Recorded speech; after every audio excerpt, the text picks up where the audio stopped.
باب نبوت بند ہو گیا ہے، پس خدا بر ما شریعت ختم کر، بر رسول ما رسالت ختم کر۔ ما کان محمد ابا احد من رجالکم ولکن رسول اللہ وخاتم النبیین، واضح غیر مبہم اور حتمی اعلان۔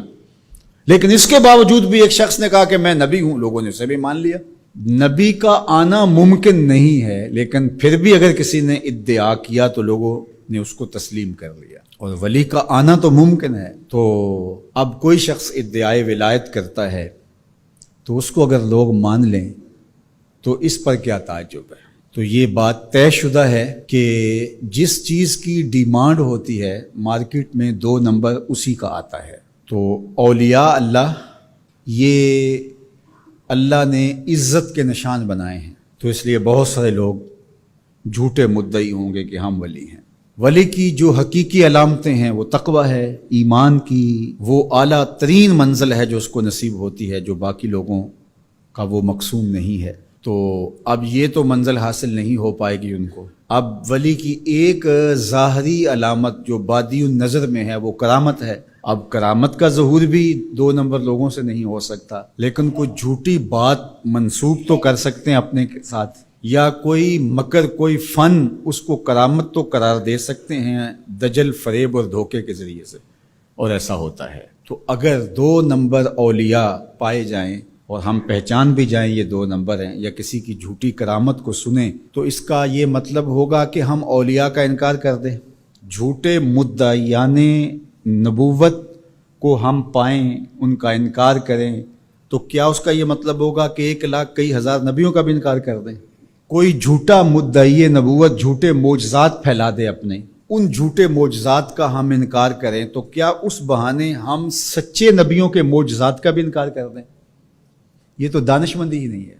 اس طرح 2 نمبر لوگوں کے گڑھے ہوئے کلام کو، گڑی ہوئی باتوں کو، ان کے دجل و فریب کو، ان کی تلبیسات کو، ان کی دسیسہ کاریوں کو، ان کے مکر کو، ان کے متبعین کی گڑی ہوئی چیزوں کو، ان کے حفوات کو ہم کیا کرامت قرار دے دیں؟ ہم کہتے ہیں نہیں، بالکل نہیں ہے۔ تو کیا اس کا یہ مطلب ہے، اس کا یہ مفہوم ہے کہ جو اللہ کے ولی ہیں ان کے حقیقی کرامات کا انکار کر دیا جائے؟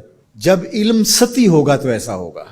2 نمبر لوگوں کی حفوات کو آپ ضرور اس کی تردید کریں۔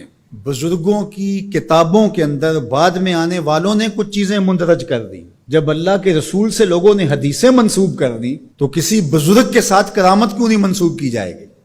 یہ ہو سکتا ہے، اس کو آپ الگ کیجئے، فن کے اعتبار سے الگ کیجئے، جس طرح محدثین نے کیا، انہوں نے چھانٹی کی، موضوع اور صحیح کو الگ الگ کیا۔ یہ تو نہیں ہے کہ ایک موضوع حدیث آ گئی تو پورے ذخیرہ حدیث کا انکار کر دیا، ایسا تو نہیں کیا۔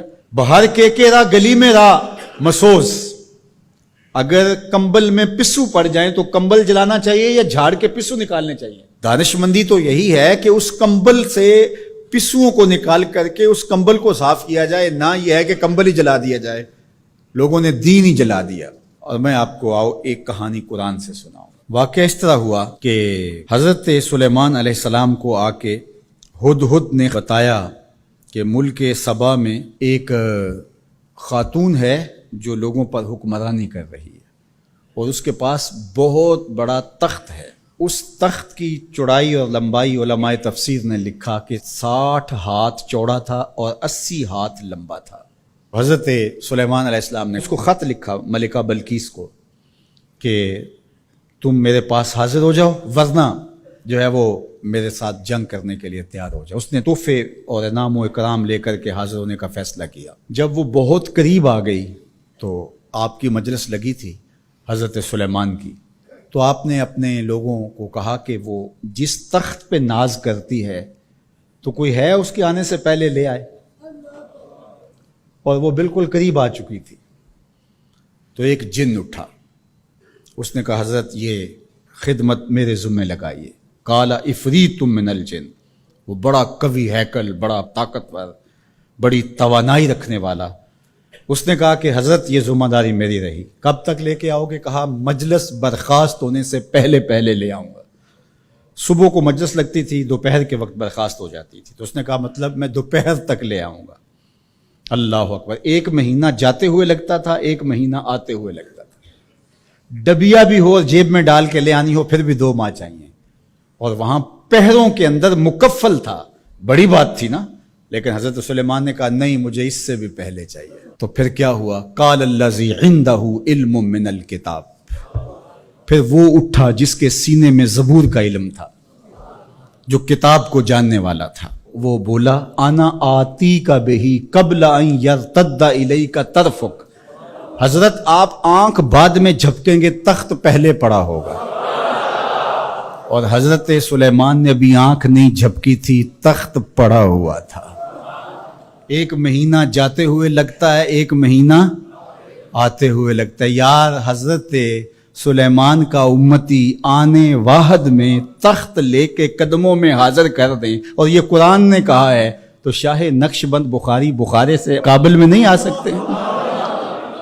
باقی امتوں کے ولی شانوں والے ہیں، لیکن جس طرح حضور نبیوں سے افضل ہیں، حضور کی امت امتوں سے افضل ہے، حضور کی امت کے ولی باقی امتوں کے ولیوں سے افضل ہے من حیث المجموع. حضرت سلیمان کے غلام کی شان ہے کہ آنے واحد میں یہ کرشمہ کر دکھاتے ہیں، اور مقتدی بن کے حضرت سلیمان مسجد اقصی میں جس نبی کے پیچھے کھڑے ہیں، اس امام کی شان کا عالم کیا ہوگا؟ جس کے غلام کی یہ شان ہے، اس کے امام کی شان کا عالم کیا ہوگا؟